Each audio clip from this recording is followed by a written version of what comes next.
On va continuer donc sur cette journée avec une belle table ronde donc, sur la résilience des PME. Et donc on a le plaisir de recevoir donc, un très beau panel avec donc François Feujas de Doxybox et aussi donc président de First, si je ne m'abuse, Mathieu Isaya donc sur The Green Bow et monsieur le député Philippe Latombe et puis Sébastien Garneau qui nous fait le plaisir d'animer cette table ronde avec nous, donc fondateur de la Paris Cyber Week et de la Cyber Task Force notamment parmi plein d'autres belles activités. Donc je vous remercie beaucoup et puis je vous laisse messieurs la parole. Merci Jérôme et merci à l'organisation de cet événement. C'est toujours un plaisir d'une part de réfléchir sur ces sujets avec vous, mais peut-être et plus encore de vous voir en vrai. Parce qu'on parle beaucoup d'humains au centre et clairement, c'est bien de notre communauté que les solutions émergeront. On part pour 45 minutes de discussion sur la table ronde et puis on ouvrira sur des questions avec la salle et en ligne. On salue bien sûr les personnes qui nous regardent en streaming. Et ce que je vous propose, c'est de démarrer tout de suite en évitant la question du constat. Je crois qu'on est tous d'accord pour dire qu'on a un problème avec les PME et la question est de savoir dans quelle mesure les PME et leur cybersécurité est à la fois un enjeu de souveraineté, et ça on le verra avec Philippe Latombe, député de la Vendée et rapporteur de la mission d'information parlementaire sur la souveraineté numérique française et européenne. Et puis on se posera aussi la question de savoir concrètement comment on mobilise les dirigeants d'entreprise, comment on permet de rendre compréhensible toute votre expertise, parce que, bien sûr, vous êtes à un très haut niveau d'expertise, mais le profane, que je suis d'ailleurs, n'a pas toujours le vocabulaire que vous utilisez. Et donc, la question que je poserai probablement à Mathieu et à François, c'est comment on s'adresse aux dirigeants d'entreprise et comment on sort de la question de la DSI purement et simplement. Pour démarrer notre discussion, je voudrais mettre tout de suite sur la table une proposition qui a été faite par l'industrie, l'Alliance pour la confiance numérique, et je sais que de nombreuses institutions pourraient la soutenir. Et monsieur le député, l'ACN propose un crédit d'impôt pour les PME, ou en tous les cas un dispositif fiscal pour inciter les PME.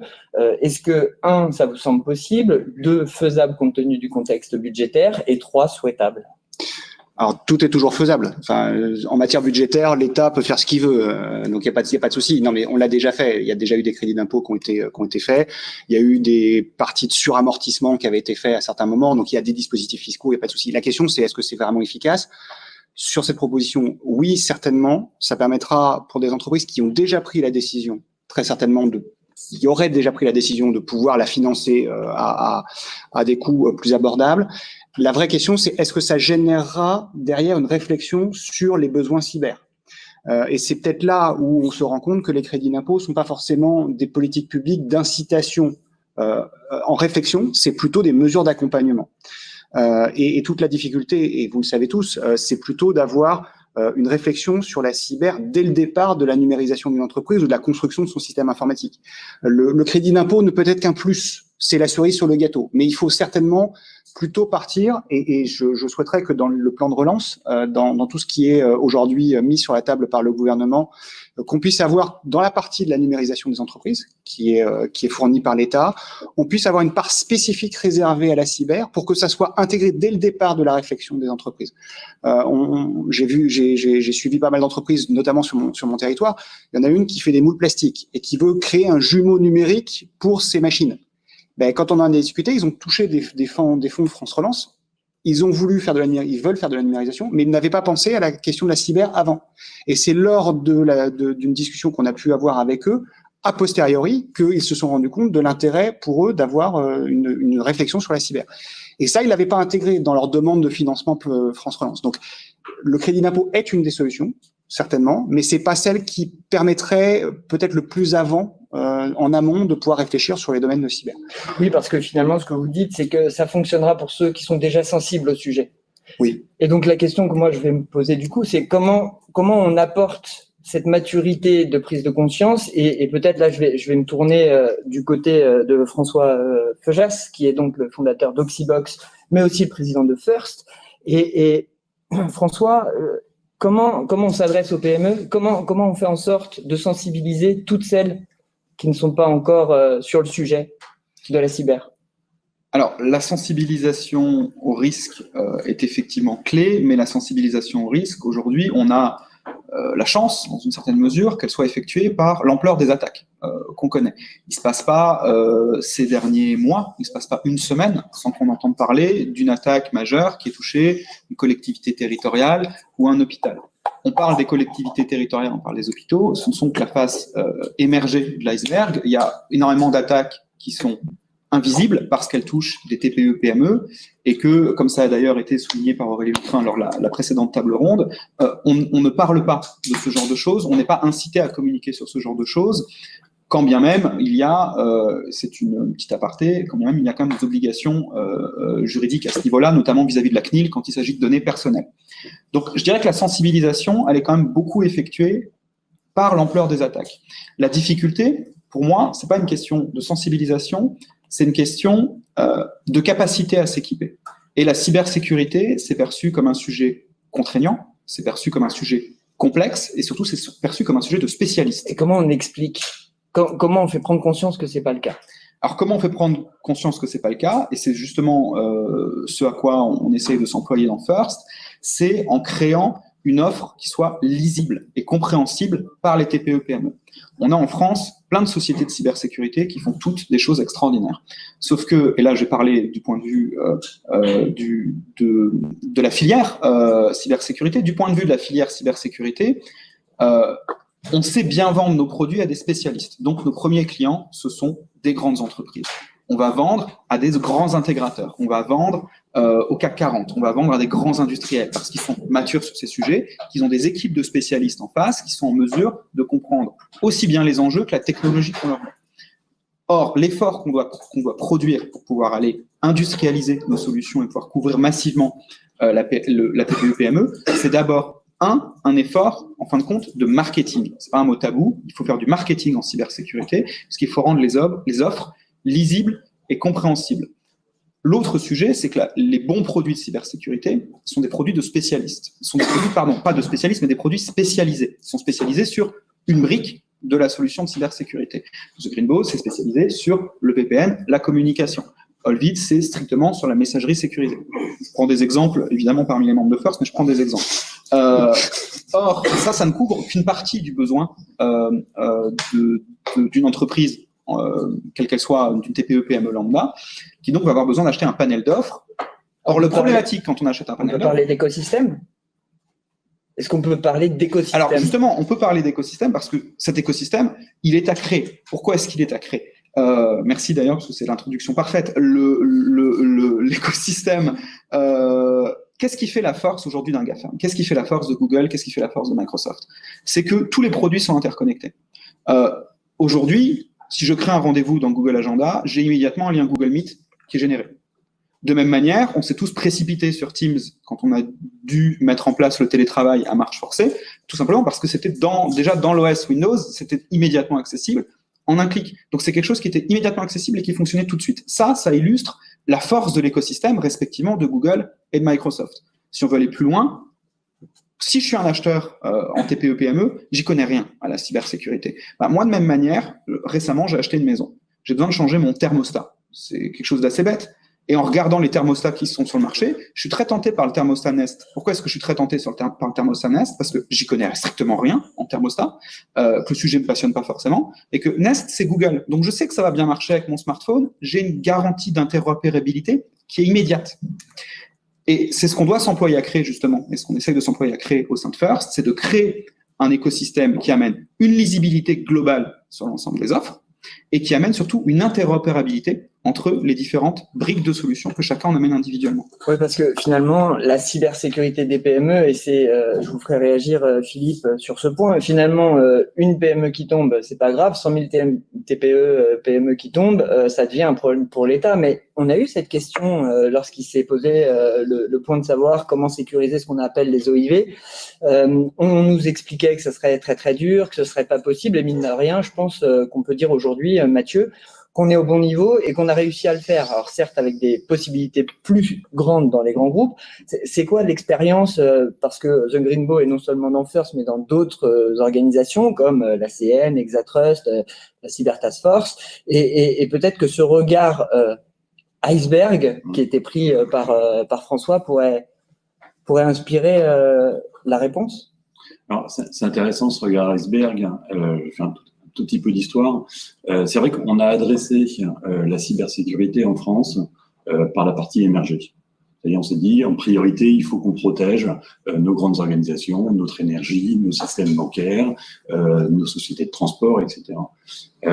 Si on met quelques chiffres en face, et donc c'est ce qui a fait l'objet de la loi de programmation militaire, définition des OIV, des OSE, qu'aujourd'hui, avec un cadre réglementaire, avec des certifications aussi de produits pouvant adresser ce besoin, tout ça a bien été mis en place par l'ANSSI, mais si on regarde ces chiffres, quelle est la partie qui est en dessous?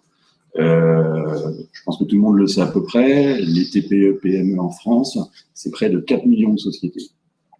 Et ça représente, je crois, un peu plus de 6 millions de salariés ou indépendants, peu importe. On ne va pas s'attacher aux détails. C'est plus d'un tiers des salariés français. Ce qui veut dire que c'est une surface d'attaque qui est colossale et qui apporte une vraie complexité pour tout le monde. Toutes les personnes impliquées, que ce soit les fournisseurs de solutions, que ce soit elles-mêmes les entreprises, parce qu'elles sont complètement éclatées. Adresser, protéger les 200 000 postes de travail ou 200 000 collaborateurs d'un grand industriel, c'est une entité, une organisation qui va prendre cette décision avec des moyens qui sont sans commune mesure. Donc, tu posais la question tout à l'heure, comment on adresse un dirigeant et comment on le sensibilise? Par défaut, comme l'évoquait François aussi, nous on arrive avec nos produits, avec nos solutions, avec nos prestataires de conseil, et puis on commence à les adresser en disant, bon, alors, il faudrait qu'on voit votre DSI, qui est responsable de la sécurité, mais ça n'existe pas dans une PME tout ça. C'est ça. Ça n'existe pas. Ces interlocuteurs n'existent pas. Et c'est un peu ce que voulait faire le secrétariat général pour l'investissement avec son grand défi. Complètement. Donc, c'est-à-dire que la difficulté aujourd'hui, c'est de parler à un dirigeant qui a énormément de sujets à adresser, dont la cybersécurité aujourd'hui à adresser.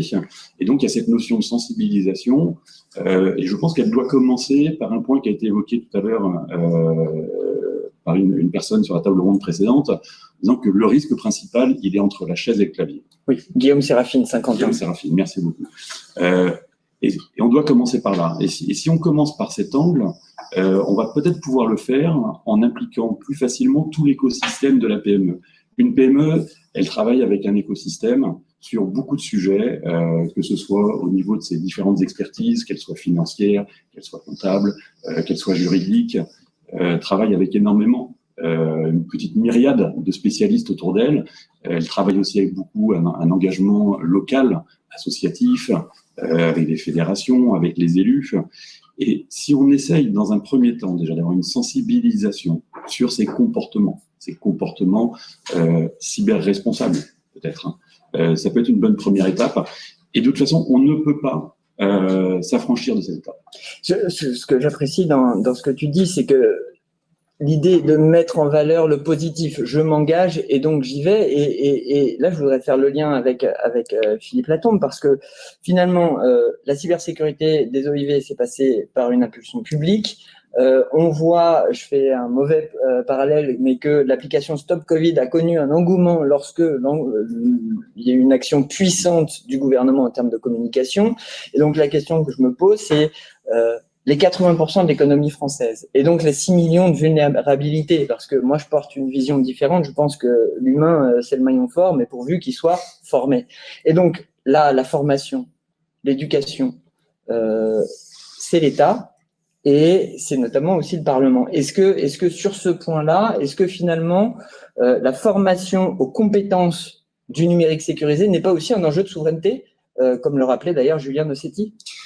Si, c'est évidemment un enjeu de souveraineté. Enfin, rendre les PME résilientes, rendre les PME le moins possible susceptible d'être attaqué, quel que soit le motif d'ailleurs, qu'il soit malveillant ou de guerre économique. Enfin, c'est vraiment participer de la souveraineté. Et comment on le fait?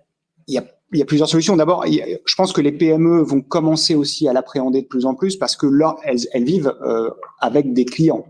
Et ces clients et leurs fournisseurs, il y a des interactions. Et donc, il peut y avoir aussi des clients qui disent, moi, j'ai besoin d'être sûr que ce que vous faites pour moi est bien protégé. Et comme on va en plus de plus en plus numériser et donc avoir des interconnexions entre les PME et les donneurs d'ordre, il faudra que ces interconnexions soient sécurisées. Donc, il peut y avoir aussi un mouvement de la part des grands groupes vers leurs sous-traitants, plus généralement des PME, TPE, en leur disant, on va mutualiser un certain nombre de systèmes d'information. Je vous envoie des plans, mais je veux être sûr que les plans que je vous envoie, comme ils sont confidentiels, je veux pas qu'ils partent ailleurs. Donc, comment est-ce que vous êtes sécurisé pour que je puisse vous envoyer des plans électroniques en 3D? Ça, c'est la réponse à « je suis petit, j'intéresse personne ». Bah oui, mais tu travailles avec un qui m'intéresse. Parce que si Airbus commence à envoyer des pièces à fabriquer quelque part, il n'a pas forcément envie que Boeing sache quelles sont les pièces qui sont en train de travailler pour l'avenir. Bon, donc ça veut dire que le sous-traitant qui va faire les moules pour ces pièces-là, il a intérêt à être sécurisé et que les plans fuitent pas. Vraiment. Il y a aussi toute une volonté, mais on en parlera peut-être, des collectivités territoriales sur le sujet. Et puis globalement, il va falloir que l'État, à un moment, d'abord montre l'exemple et donc soit le plus possible résilient sur ce type de choses. Et la meilleure des choses, c'est quand même d'être exemplaire sur ce sujet-là. Et ensuite, effectivement, qu'on puisse avoir dans les budgets de formation, notamment auprès des dirigeants d'entreprise, des budgets qui permettent de s'imprégner de la culture de la cyber. La culture de la cyber, à la fois sur les questions de comment est-ce que je fais si jamais j'ai une attaque, quels sont les réflexes que je dois avoir. Et ça, c'est cybermalveillance, c'est le guide de l'ANSSI. Voilà, c'est le guide de l'ANSSI, mais il faut peut-être le faire de façon un peu plus opérationnelle, puis en présentiel, avec éventuellement un jeu de rôle, enfin quelque chose un peu ludique, dans le sens où ça met en pratique. Et puis, il faudra de toute façon très clairement que on ait une sensibilisation sur quels sont les grands enjeux du numérique et de la souveraineté. Et donc là où on attend que les PME soient résilientes. Mais alors justement, on parle de résilience. Résilience. Est-ce qu'on peut dire ce que c'est? Ça serait intéressant de savoir la résilience pour une entreprise, c'est quoi? Et ensuite, pourquoi? Moi, je le comprends comme neutraliser, mais c'est peut-être pas ça. Non, la résilience, en tout cas, ma définition, puisque il y en a vraiment plusieurs, c'est la capacité à revenir à l'état initial. Donc, c'est la capacité à redémarrer après une cyberattaque, par exemple, à redémarrer après une crise sanitaire. C'est ce qu'on appelle le PRA. Alors, effectivement, en informatique, la résilience va être permise, la plupart du temps, par le PRA. Le R de PRA, donc c'est le plan de reprise d'activité. Donc, c'est effectivement le plan qu'on a après que la cyberattaque ait eu lieu, après qu'un accident industriel ait eu lieu, après qu'un data center ait cramé, par exemple, au hasard. C'est un exemple qui est d'actualité, donc c'est pratique. Mais effectivement, c'est ça. La résilience, c'est cette capacité à redémarrer. Donc, ça se mesure. Un PRA, ça se mesure en heures, en jours, ça se mesure en temps. Et c'est indispensable. Alors aujourd'hui, toute PME aujourd'hui devrait avoir un PRA. Alors absolument, toute PME et toute collectivité territoriale devrait avoir un PRA puisqu'on est dépendant de plus en plus de fournisseurs, on est de plus en plus dépendant de produits numériques qu'on ne comprend pas et qu'on ne maîtrise pas intégralement, que l'entreprise utilisatrice ne comprend pas et ne maîtrise pas totalement. L'exemple du data center l'illustre parfaitement. On ne peut pas prévoir qu'un data center va brûler, mais par contre, on peut s'intéresser à est-ce que mes données sont à un seul endroit? Est-ce que si ce fournisseur est complètement défaillant, j'ai un moyen de redémarrer sans lui? Ok, donc ça c'est la résilience. On comprend qu'il faut anticiper en fait sa reprise et donc anticiper en cyber. J'entendais Oriana Labruyère dire que c'était la cyber, c'était que ça. Mais c'est souvent vu aussi de manière punitive, la cyber. C'est-à-dire qu'il faut anticiper. Anticiper, ça veut dire de l'argent, des embêtements, et puis on n'y comprend rien. Et donc, la question que je vais poser cette fois à Mathieu, peut-être, c'est est-ce qu'on ne pourrait pas trouver un moyen de mettre en valeur l'engagement positif vers la cyber? C'est-à-dire qu'à un moment, il y a des gens quand même qui font des efforts, qui prennent du temps et des ressources. Est-ce qu'on n'aurait pas aussi là une prise pour la preuve par l'exemple, par le bon exemple? En fait, je disais tout à l'heure, la difficulté, c'est l'effet de dispersion et de devoir prendre en compte la notion de maillage du territoire. a parlé des initiatives de cybermalveillance, que ce soit en sensibilisation avec ces discours entre pairs, ou que ce soit au niveau des prestataires qui sont labellisés. Moi, je pense qu'il y a aussi une vraie force dans cet effet nombre, et ce sont des comportements, d'ailleurs, de dirigeants de PME, de se réunir, de s'assembler, de partager et de mutualiser un certain nombre d'actions et de moyens. Donc, par rapport à ça, aujourd'hui, qu'est-ce qu'on peut mettre en place? Parce qu'il y a cette difficulté économique qui est évoquée aussi. C'est quelles sont les solutions adaptées à moi, ma situation en tant que PME. Comment est-ce que je peux accéder à quoi? Moi, je pense qu'une approche indirecte serait sûrement plus adaptée, notamment ce qu'évoquait François sur une mission première de First, et rejoint ce que j'ai dit tout à l'heure, c'est aidons les PME au travers de leur écosystème, au travers de ceux qui les entourent, avec lesquels elles ont déjà développé un climat de confiance, aidons-les effectivement à passer ce cap de sensibilisation, d'implémentation et des choses simples, parce que se protéger, mettre en place une démarche cyber-responsable n'est pas synonyme d'investissement, pas forcément. Alors oui, il y a un moment, ça passe par des outils, c'est la base. Et il faut faire attention à une chose, quand même, un mouvement de fond qui est assez normal. Et je le comprends, moi aussi je suis dirigeant d'une PME, je le comprends, même si je suis dans la cyber, je suis peut-être un peu plus attentif, mais il faut faire attention au risque du low cost.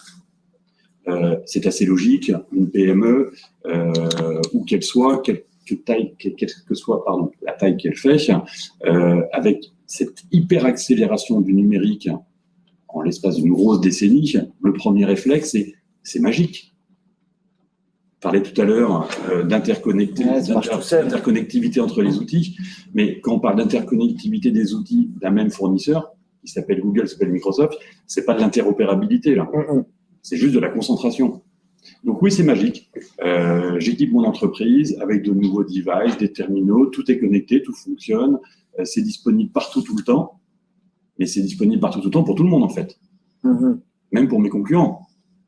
Même pour les personnes de l'extérieur, c'est trop facile d'accéder aux données. Donc peut-être un premier niveau, et là, j'ai pas la solution magique. Voilà, si c'est que tu attendais, je ne sais pas. Non, on est plusieurs à chercher. J'ai des idées sur ce qu'on pourrait faire, bien évidemment. Je sais pas si j'enchaîne peut-être là-dessus maintenant, mais on parle beaucoup de labels en ce moment. Et oui, on parlait tout à l'heure avec cybermalveillance. Ce matin, on parle de labels.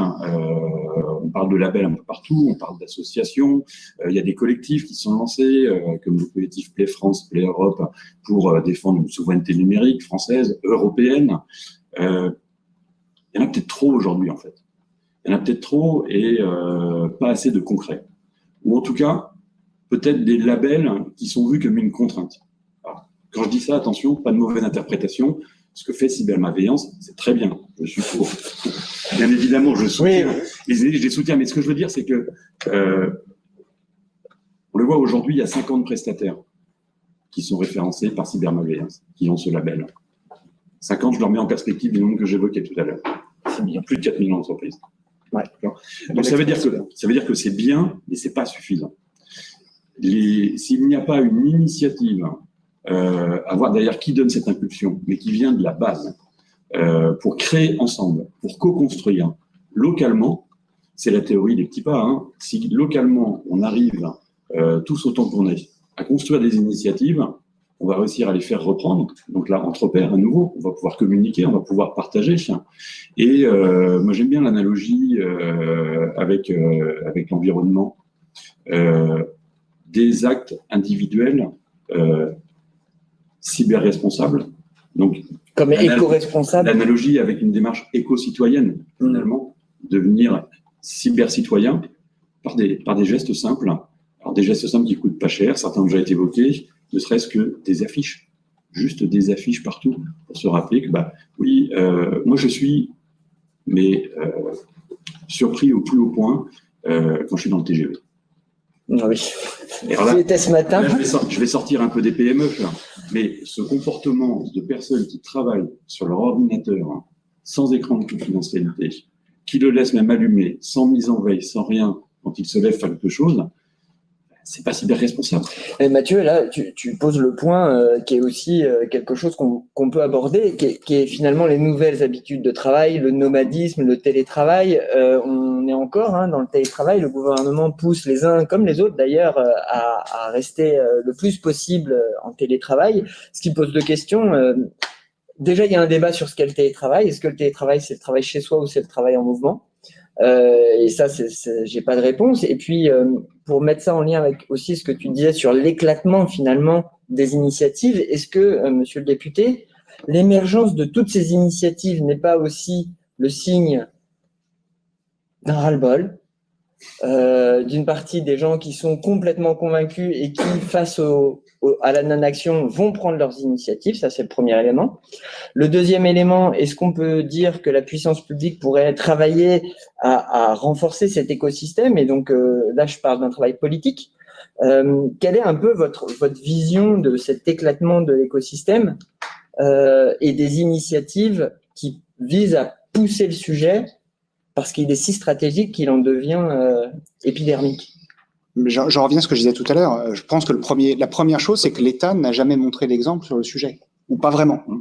Et que l'État n'ayant pas lui-même montré l'exemple, ça lance des initiatives un peu tous azimuts, de personnes qui, eux, avaient anticipé ce genre de difficultés et qui avaient commencé à travailler sur le sujet.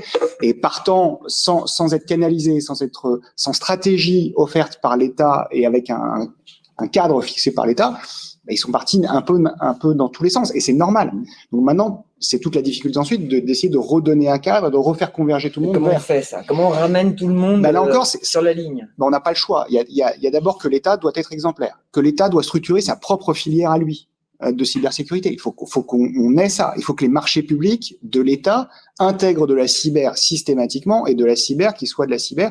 On va prendre effectivement ces petites briques, on va les mettre les unes avec les autres, et que effectivement c'est plus compliqué à construire que d'acheter une solution globale, mais il n'empêche que c'est ça qui permet, un, de créer un écosystème, deux, de montrer l'exemple, et trois, avec l'État comme client, les entreprises de cyber ont la possibilité de discuter.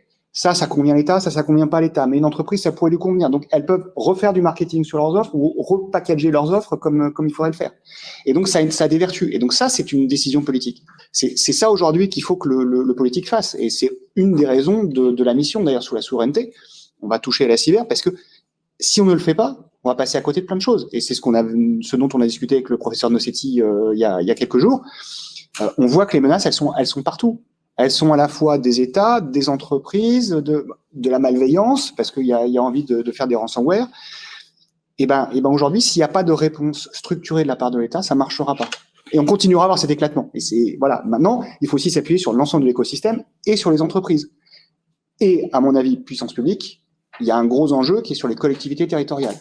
Elles sont en train de se numériser à vitesse grand V. Là, elles ont été élues, les maires ont été élus pour 6 ans. Ils vont tous ou quasiment se lancer dans la Smart City, ils vont tous vouloir faire de la Smart City. S'ils commencent à vouloir faire de la Smart City sans penser de la cyber et sans penser à la partie sécurisation des données, ça marchera pas. Et donc, on a besoin aussi que les collectivités, qui sont peut-être plus, en termes de commande publique, plus vertueuses que l'État, elles ont tendance à quand même chercher plutôt sur leur territoire, ou en tout cas sur quelque chose de national, plutôt que d'aller chercher d'abord à l'extérieur. Sauf que si on leur présente pas les offres, elles le feront pas. Et elles ont un peu de difficulté à sourcer. Donc là, il va y avoir un mouvement où il va y avoir de la présentation des entreprises de cyber et du sourcing de la part des collectivités pour que ça soit intégré dans leur démarche de Smart Cities. Mais sans ça, on va pas y arriver. Et on parle d'éclatement, de politique. Alors la politique, on l'a souvent politicienne, mais la politique, en fait, c'est juste des relations entre les gens. Et l'éclatement, est-ce qu'il n'est pas aussi du côté du secteur privé, messieurs? Ah, on ne l'avait pas travaillé, cette question-là. Non, on l'avait pas travaillé, cette question. Non, on l'avait pas. Mais pour une fois que c'est pas à moi qu'on la pose. C'est ça le direct. Non, mais est-ce que justement, il n'y aurait pas un travail aussi de convergence à mener pourvu qu'il puisse être possible? Mais quelle est votre analyse justement de cet éclatement du secteur privé? On n'a pas encore parlé d'Europe et on n'en parlera pas parce que je pense qu'on n'aura pas le temps, mais mine de rien, à un moment ou à un autre, l'écosystème français est-il privé, est-il cohérent, unifié? Alors, il n'y a pas d'unité dans l'écosystème français, je veux le dire tout de go. Henri Verdier, en ouverture de cette conférence, parlait de troupeaux de chats. Et l'analogie est pas mauvaise. Il y a beaucoup de compétences, mais effectivement, on est incapable de s'entendre les uns avec les autres dans la construction. Donc, modestement, encore une fois, First essaye justement de créer quelque chose où on va, à échelle réduite et sur une cible restreinte, essayer de construire quelque chose de commun. Ensuite, qu'il y ait de la concurrence, c'est une très bonne chose. Mais quand on prend tout l'écosystème, parce que le commentaire qu'on a fait sur la lisibilité pour les PME, il est valide pour tout le monde. Il est valide pour l'État, il est valide pour les politiques, j'en suis persuadé, et il est valide y compris pour les grands donneurs d'ordre. C'est que il y a plein de sociétés qui font plein de choses différentes, et comme on est sur des concepts qui sont innovants, on utilise parfois des termes qui ne sont pas les mêmes pour désigner des solutions qui sont en réalité concurrentes. On utilise parfois des termes qui sont les mêmes pour désigner des solutions qui en réalité ne font pas du tout la même chose. On est quand même sur une industrie qui est jeune et qui, au niveau marketing, comme le marketing n'est jamais une priorité en France, se cherche. Et le fait de se chercher en termes de marketing, ça fait qu'on a un discours qui est illisible et ça fait qu'on a encore moins d'unité parce que justement, il n'y a pas d'interopérabilité technique, mais il n'y a pas d'interopérabilité non plus marketing. Et donc, du coup, la capacité à, en fin de compte, bêtement comprendre, pour quelqu'un qui est complètement extérieur au secteur, ce que l'on fait, je peux comprendre que ça soit difficile à comprendre. Et donc, du coup, pas le mot comprendre. Ce que je comprends, c'est que finalement, Je comprends plus rien. non, mais c'est dans ce que tu dis, François, finalement, oui, les dirigeants de PME, parce que là, on s'est centré sur les PME de la cyber, donc je voudrais réouvrir vers les PME de l'économie non numérique ou en cours de numérisation. Et donc, ça veut dire que, bien sûr, il y a une part de responsabilité du dirigeant de l'entreprise et de collaborateurs, mais ça veut dire qu'il y a aussi probablement à regarder du côté de l'écosystème cyber sur sa capacité à se rendre lisible collectivement. Et Mathieu, est-ce que là-dessus, je reviens au label, d'ailleurs, peut-être que le label est quelque chose d'intéressant pour la mission, ou en tous les cas à travailler collectivement, mais comment on peut essayer collectivement de travailler sur quelque chose qui nous mette tous en position d'aller d'aller ensemble vers le même but, parce qu'on y va déjà vers le même but. Alors, il y a aller ensemble. Je vais juste rebondir parce que ça me brûle les lèvres hein, sur l'histoire du troupeau de chats. Essayons de devenir des suricates. Peut-être plus que des chats. Parce que les suricates, ils fonctionnent ensemble et ils se protègent les uns les autres. Comment y aller ensemble ? Si on prend les PME et qu'on raisonne écosystème, il y a un point que Philippe a évoqué tout à l'heure qui est très intéressant, c'est que la majorité des PME, ou beaucoup de PME en France, sont des sous-traitants de grands groupes. Alors, il y a le pacte PME, sur lequel on pourrait s'appuyer peut-être. Quel est aujourd'hui l'engagement des grands groupes industriels vis-à-vis des PME dans le cadre du pacte PME sur la cybersécurité ? Il y a peut-être un levier de ce côté-là. Et je pense que quand je parlais de co-construction tout à l'heure, c'est un exemple. Prendre l'ensemble de l'écosystème économique de la PME pour regarder comment on pourrait construire ce label. Et je vais apporter un autre point. Il ne faut pas se tromper quand on parle de label. En tout cas, je pense dans une première étape sur ce type de label, il faut partir sur un engagement de moyens. Un engagement moyen de devenir cyber-responsable, pas un engagement de résultat. On l'a vu tout à l'heure, je crois que c'est Amandine qui en parlait. On ne peut pas avoir d'engagement de résultat, d'avoir une société totalement protégée contre la menace cyber. Par contre, on ne peut pas s'affranchir de l'engagement de moyens. Alors, il y a effectivement les clients des PME. Je parlais de l'écosystème des PME tout à l'heure. Dans l'écosystème, il y a par exemple les experts comptables. Comment échangent les PME aujourd'hui avec leurs experts comptables et quelles données elles transmettent ? Par mail, des données, leur bilan, des données qui peuvent être critiques de leurs partenaires ou de leurs clients. Et ça passe par simple mail. Alors, là, tu poses la question des données. Mais quelque part, le premier pas à faire pour passer par des connexions et des échanges sécurisés, et je ne parle même pas de nos solutions, je suis à un niveau encore au-dessous, ce n'est pas un grand pas à franchir, mais c'est une acceptation et une prise de conscience collective sur un changement de comportement dans cet écosystème relais local, les CCI. Oui. autre relais local, les élus. Sauf si je me trompe, c'est de la responsabilité de l'élu local de protéger ses administrés dont les entreprises font partie.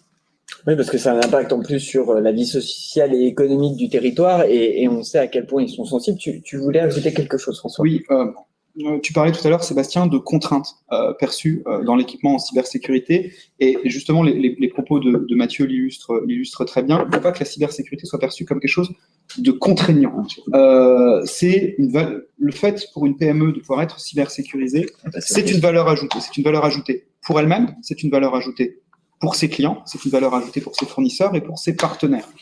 Et c'est une valeur ajoutée pour le territoire, pour l'État à un moment donné, puisque si on atteint, en fin de compte, un bon niveau de cybersécurité, donc qu'il soit effectivement peut-être audité par une labellisation, par quelque chose, sur l'ensemble du territoire, en fin de compte, ça fonctionne exactement comme un vaccin. Il y a une espèce d'immunité de groupe qui va se créer. C'est-à-dire que collectivement, on ne sera plus une cible facile. J'aime beaucoup la métaphore parce qu'elle est d'actualité. Il s'avère que l'année dernière, eh ben oui, c'était pile il y a un an, la Cyber Task Force faisait un tweet qui disait « Attention au risque de surinfection numérique ». Et je crois qu'on est un peu dedans. Merci, messieurs, d'avoir participé à cette discussion et d'avoir répondu à mes questions. Messieurs, je vous remercie beaucoup. En tout cas, je vous propose de les applaudir parce que c'est